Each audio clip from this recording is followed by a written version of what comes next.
ஆச்சி பாதாம் ட்ரிங்க். ஆச்சி பாதாம் ட்ரிங்க் ஒன்னு வாங்கினா ஒன்னு ஃப்ரீ. காந்திரா, தமிழ்நாட்டினுடைய அரசியல் களத்தையும் ரொம்ப நாள் நீங்கள் உன்னிப்பாக கவனிச்சிருப்பீங்க. இந்த விவாதத்தையும் நல்லா கவனிச்சுட்டு தான் இருக்கிறீங்க. கூட்டணி ஆட்சிக்கான சூழல் இன்னைக்கு இருக்குதா? அப்படி இல்லைன்னா ஏன் கூட்டணி ஆட்சி அப்படின்ற ஒரு விஷயத்தை வலியுறுத்திக்கிட்டே இருக்கிறாங்க, ஒரு பேசு பொருளாக மாற்றிக்கிட்டே இருக்கிறாங்க? தன்னை காப்பாற்றிக்கிறதுக்காக யாரு? எல்லா கட்சியும் தான். அதிமுக, திமுக, பாஜக இன்னைக்கு டெஸ்பரேட்டாக இருக்குது. அதுதான் நிலைமை. வரமாட்டேங்கிற பழனிசாமியை மிரட்டி கூப்பிடுறாங்க. அண்ணாமலை தலைவராக இருந்தால் அந்த கூட்டத்துக்கு வரமாட்டேங்கிறாரு பழனிசாமி. அண்ணாமலை வந்து தலைவர் இல்லைன்னு ஒரு ட்விட்டர் போட்டுட்டு வரவழைச்சி அண்ணாமலை தலைமையில் தான் கூட்டணி அப்படின்னு சொன்னாங்க. அவர் பழனிசாமி சரி ஓகே அப்படின்ட்டாரு. அந்த பக்கம் அமித்ஷா போன உடனே கூட்டணி ஆட்சியும் கிடையாது, ஒன்றும் கிடையாது, உனக்கு வேணால் 4 எம்எல்ஏ சீட் வேணால் வாங்கிட்டு போ அப்படின்ட்டு போயிட்டார். இன்றைக்கி வரலாம் அதுக்கான பதில் வரல. இன்றைக்கி அவர் வந்து அமித்ஷா என்னென்னமோ கதையெல்லாம் பேசினார், ஒன்றும் நடக்கலை. அவர் பழனிசாமி ஒன்றும் இப்போ பிடி கொடுத்த மாதிரி தெரில, இது பண்ண மாதிரி தெரில. ஜீவா சகாப்தம் சொன்னது நீங்கள் வந்து இதுவரையிலும் அது வந்து ஒரு மரியாதை கொடுத்த மாதிரியே தெரில. இப்போ இவரும் சொன்னார், மேலே வந்து குலாம் நபி ஆசாத் வந்து மிரட்டிக்கிட்டு இருக்கார், தயாளமாவை சிறையில் தள்ளி விடுவேன் அப்படின்னுக்கிட்டு இருக்காங்க. கீழே வந்து கூட்டணிக்கு 60 சீட்டு. கலைஞர் ரொம்ப சாதாரணமாக சொன்னார், 60 தானே எடுத்துக்கோ, என்ன ஆச்சு? கூட்டணியில் பங்கு வேணும், ஆட்சியில் பங்கு வேணுங்கிற எண்ணத்தில் தான் வந்தாங்க. கலைஞர் தானே தோத்தார்.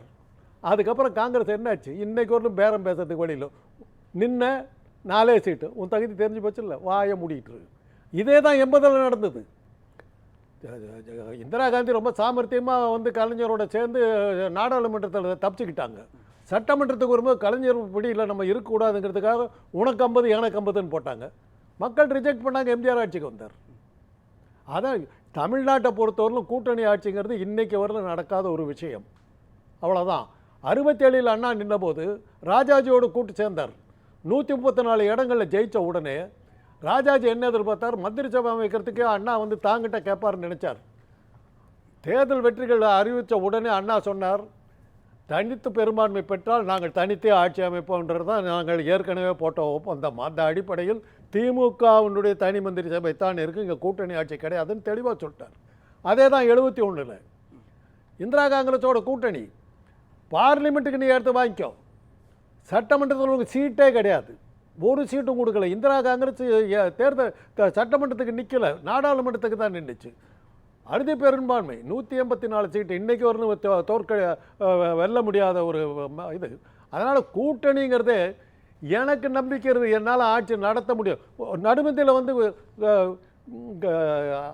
ஏன்னா இந்த பெரும்பான்மை இல்லாத ஆட்சி, மைனாரிட்டி ஆட்சின்னு சொல்லி ஜெயலலிதா கிண்டல் பண்ணுற அளவில் மைனாரிட்டி அரசாங்கத்தை அமைச்சு 5 வருஷமாக ஆட்சி பண்ணார் கலைஞர். மைனாரிட்டியாக தான் இருந்தார்.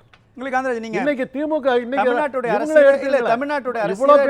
பாஜக இருங்க பாஜக இவ்வளவு பேசுறீங்களே, மேல மைனாரிட்டி ஆட்சி தான் ஒன்றியத்தில். யார் யாருக்கால சந்திரபாபு நாயுடு எப்படி கூப்பிட்டு உட்கார வச்சார் ஞாபகம் இருக்குதா? அப்படியே போய் ஓடி போய் உட்கார் சீட்டில் நீ நிற்க கூடாது, நீ நிற்க கூடாது. எவ்வளோ தொங்குனீங்க இது இப்போ புரியுதா? ஆட்சி வேணுங்கிறதெல்லாம் டெஸ்பரேட்டாக இருக்காங்க. இன்னைக்கு வந்து திமுக வந்து தனியாக திட்டிகிட்டு இருக்கிறாரு. அவங்க தான் தோத்து போயிட்டாங்க, அடையாளம் தெரியாம போயிட்டாங்க. மக்கள் ஆதரவு ஸ்ரீகாந்த் அவர் சொன்னார், மக்கள் ஆதரவே தமிழ்நாட்டில் திமுகவோ அதிமுகவோ ஆட்சி, ஒரே நிமிஷம் நான் வந்துடுறேன், திமுகவோ அதிமுகவோ ஆட்சி அமைக்கிறதுன்றது ஒரு 3%, 4% வாக்கு வித்தியாசத்துல தான் ஆட்சி அமைக்கிறாங்க. ஃபுட்பால்ல ஒரே கோல் போட்டாலும் அதுதான், 5 கோல் போட்டாலும் அது கூட்டணிகளோட தயவு இல்ல. 11 பிளேயர் கூட்டணிகளோட தயவுல தான் இருக்காங்க. இல்ல காந்திராஜ் இருங்களேன், கோல் போட்ட வந்தா ஜெயிக்கிறாங்க. ஆனா அது கூட்டணியோட தயவுல தான் நடக்குது. ஏன் அந்த கூட்டணிகளுக்கான அங்கீகாரம் கூட்டணி சேரும்போது அதுதாங்க சொன்னாங்க. இப்போ அவரே சொன்னாரு, அறிவாலயத்தில் வந்து மேலே ஒரு பேரம் நடக்குது, கீழே ஒரு பேரம் நடக்குது. ஓ சரி ஓகே ரைட் நீ வச்சுக்கோன்னு கொடுத்தாரு. என்ன ஆச்சு? தானே தோத்து நிரூபிச்சார். கூட்டணியால தானே ஜெயிச்சாங்கிற. சரி ரைட்டு, என்ன ஆன? உனக்கு ஆட்சி கொடுக்குறேன்னு சொன்ன காலியானல்ல, நீயும் சேர்ந்து காலியான, நானும் சேர்ந்து காலியான. மத்தியில் வந்து எங்களுடைய ஆட்சி 3வது முறையாக அமைந்திருக்கிறது, மிகச் சிறப்பாக நடந்திருக்கிறது. ஆனால் என்னுடைய மதிப்புக்குரிய எங்க உழுவீங்கன்னு தெரியும். அவர்கள் வந்து எங்கிட்ட சொல்லணும், ஏன்னா அவர் வயதுக்கும் உறவுக்கும் மரியாதை. நீங்க ஒரு முறை சொல்லுங்க, காங்கிரஸ் கடந்த 40 வருஷத்துல 200 சீட் வாங்கி இருக்கிறாங்களா, வந்து உட்கார்ந்து இருக்காங்களா? ஒரு முறை தவிர எல்லாமே மைனாரிட்டி. ஒரு முறை கூட மன்னிக்க 200 சீட் மன்னிக்க வாங்கல. வேண்டும். ஆனா அதை விட மன்னிக்கணும். அதிகமாக நாங்க மன்னிக்கணும். வாங்கியிருக்கோம். ராஜீவ் காந்தி தலைமையில் ஆட்சி ஆமா, அமைத்த ஒரு முறை தவிர இருந்த ரெக்கார்டு இன்னைக்கு வரலும் ஒரே யாராலும் பிரேக் பண்ண முடியல. இல்ல இல்லங்க, ஒரு முறை சும்மா தவிர வந்து ஒரு கதையை விட்டுட்டாங்க. ஒரே முறை இந்த தமிழ் மொழியை வச்சு விளையாடாதீங்க. பேசலாம். தமிழ் மொழியை வச்சு விளையாடாதீங்க. 200 சீட் வாங்கினதே இல்ல சார். இப்ப 300 சீட்டு ஜெயிச்சார். இல்ல இல்ல 300 சீட்டு ஜெயிச்சார் ராஜீவ் காந்தி. ஒரு முறை 300 ஜெயிக்கல, 222 வாங்குனாங்க. திருப்பி வந்து திருப்பி 200 கதை பேசுறாங்க. தொடர்ந்து மைனாரிட்டி அரசு இங்க நடந்திருக்கு. அரை மணி நேரம் பேச விட்டீங்க. அரை மணி நேரம் பேச விட்டீங்க. நிரூபிக்க முடியல. இப்ப வர்றாரு.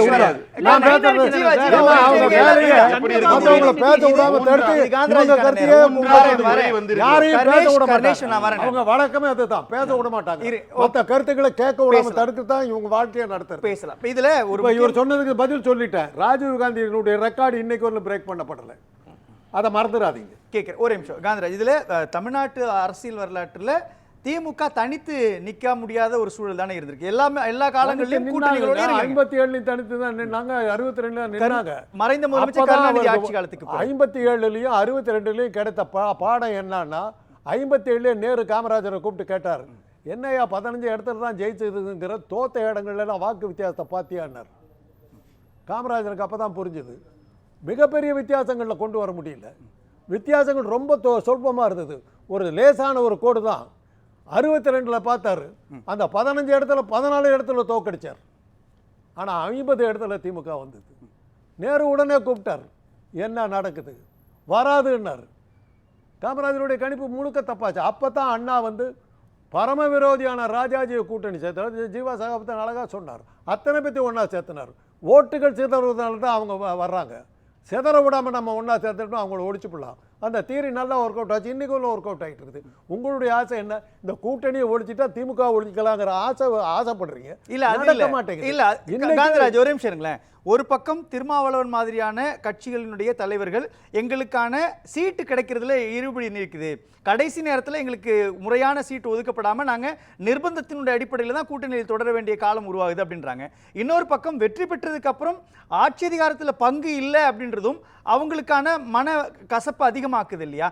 நிர்பந்தத்தினுடைய அடிப்படையில் மட்டுமே கூட்டணிக்குள்ள வராங்களா? நான் திருமாவளவன்கிட்ட சொல்லிடுறேன் சார், அவ்வளவு வருத்தப்பட்டார் உங்களுக்கு ஆட்சி கொடுக்கலன்னு. நீங்க அவருக்கு அவரே சொல்றாரு இல்லையா? அவரே சொல்ற கூட்டத்தில் நான் ஒரு தடவை பங்கெடுத்துட்டு அவர் என்ன சொன்னார் தெரியுங்களா? ஆட்சியில பங்குங்கிறது எங்களுக்கு அக்கறையே கிடையாது. வள்ளுவர் கோட்டத்துக்கு பக்கத்தில் நடந்த கூட்டத்தில் இந்த பதவியை எதுக்காகனாக்கா நமக்கு ஒரு அங்கீகாரம் இருக்கணும். அப்போ ஒரு அரசாங்க அலுவலகத்துக்குள்ளார போகும்போது, நான் ஒரு எம்எல்ஏன்னு போகும்போது எனக்கு கிடைக்கக்கூடிய மரியாதை வேற, நான் தனியாளாக போகும்போது எனக்கு கிடைக்கிற மரியாதை வேறு. அதுக்காக தான் இந்த பதவிக்கு போகிறோமே ஒழிய என்னுடைய அக்கறை பூரா சமூக அக்கறை தான். ஜீவா சகாப்தன் அழகாக சொன்னார், திரௌபதி முர்மு இந்தியாவுடைய உயர்ந்த பதவி, பிரசிடென்ட் ஆஃப் இந்தியா. யாருக்கு கொடுத்த அந்த பதவி? நீங்க கொடுத்தீங்களா? ஒரு தலித்து கொடுத்திருக்கீங்களா இந்த பதவி? நீங்க என்ன சொல்லிட்டு இருக்கீங்க? ஒரு கூட்டிட்டு வந்து விட்டுருக்கீங்களா? அவர் சொன்ன கருத்தையே நீங்க மறுபடியும் சொல்றீங்களா? பதில் தானே சொல்லணும். இல்ல ஒவ்வொருத்தங்கள பேசுறாங்க. இல்ல ஒவ்வொருத்தங்கள ஓட்டு போட்டீங்களா? இல்ல அதுக்கு கேஆர் நாராயணன் எல்லாம் பட்டியலின சமூகத்தை சேர்ந்தவர். ராம்நாத்ஜியை நிறுத்தணும். இல்ல அவர் கேஆர் நாராயணன்ல இருக்காரு. அதுக்குள்ள வேண்டாம். ஒவ்வொருத்தங்க என்ன சொல்ல போறேன்னு தெரியாது. சொல்ல விடாம தடுக்கிறது தான் ஒன்னு பேசும். சொல்ல விடாம தடுக்கிறது இதேதான் உங்களுடைய வேலை. யாரும் பேச விட மாட்டாங்க. பேச விட மாட்டாங்க. பேச விட மாட்டாங்க. பேச விட மாட்டாங்க. பேச விட மாட்டாங்க. பேச விட மாட்டாங்க. இல்ல கர்ணேஷ் அவருக்கான நேரம் நான் வரேன். பேச விட மாட்டாங்க. இல்ல கர்ணேஷ் நீங்க இவங்க கருத்துக்களை மாத்தி பேசுறதுனால பேச விட இல்ல கர்ணேஷ் காந்திராஜுக்கான நேரம் நான் வரேன். நான் மீண்டும் தனியா பேசுறீங்க. சொல்லுங்க. திரௌபதி முர்மு வந்து நாடாளுமன்ற கட்டடத்துக்கு திறப்புக்குள்ள கூப்பிட்டீங்களா? ஒரு ராமர் கோயில் கட்டினீங்க, கூப்பிட்டீங்களா? என்ன பண்ணீங்க? அந்த மாலை ராம்நாத் கோயில்னு ஒருத்தர் இருந்தாருங்க, பிரசிடென்ட் ஆஃப் இந்தியா. வாரணாசி இருக்கிற கோயிலுக்குள்ளார அந்த இருந்த அர்ச்சகர் உள்ள வராத தலித்தனு வெளியே தோர்த்தி விட்டாங்க. இந்த மரியாதை தான் நீங்க கொடுத்தது. ஓட்டு யார் போட்டா? நாங்க தானே ஓட்டு போட்டோம். நீங்க போட்டீங்களா? எதிர்த்து ஓட்டு போட்டீங்க. அதுக்கு எதுக்கு என்ன சொல்லுங்க? ராம்நாத் கோவிந்த் எதிர்த்து திமுக ஓட்டு போட்டுச்சு, முர்மு எதிர்த்து ஓட்டு போட்டுச்சு, அப்துல் கலாம் எதிர்த்து ஓட்டு போட்டுச்சு. கேட்டா சிறுபான்மையினரின் காவலர், சிறுபான்மையினரின் காவலர். பேசலாம். ஒரு சின்ன இடைவேளை எடுத்துக்கலாம். ஒரு சின்ன இடைவேளை எடுத்துக்கலாம். கோயிலுக்குள்ள ஆனா உங்க மேல விளக்கெண்ணெய் ஊத்தி கண்டுபிடிப்பாங்க. அவர் சொன்னது வர்றாங்களா வரலையா இல்லையாங்கறத விஷயம். அதுக்கு Correct-ஆ என்ன காரணம்னு தெரியாது. ஸ்ரீகாந்துக்கு தேர்ந்தெடுக்க மாட்டாங்களா? பேசலாம், பேசலாம். ஒரு சின்ன கேள்வி எடுத்துக்கலாம். அவங்க ஸ்ரீகாந்த் வாய் தான் கணேஷ், பேசுவாங்க. ஸ்ரீகாந்த் கணேஷ், நான் வரேன் இருங்க. பேச விட மாட்டாங்க. பேச விட மாட்டாங்க.